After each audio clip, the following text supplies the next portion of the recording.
जुहार जय माँ समली जय जगन्नाथ मुझे आपंकर पी स्वागत करे फिर गोटे नुआ मिनी ब्लॉग रे। तो सकालू सकालू गोटे मत मिलीगला ताल मिली बोला बरा तो सियोर बनावाना।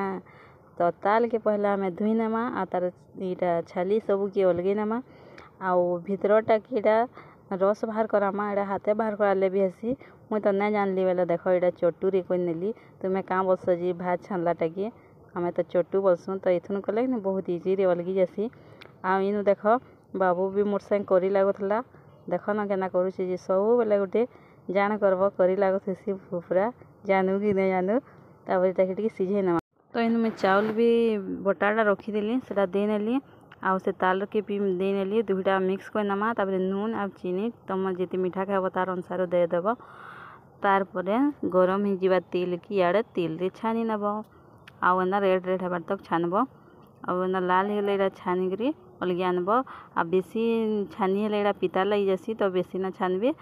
आउ देख ना बढ़िया दिशुची जे और टेस्टी भी हेन्दा लागुला। तो तार रेसिपी आपण मानकु केंदा लागला ताल बरार रेसिपीटा मते कमेंट रे बताबे।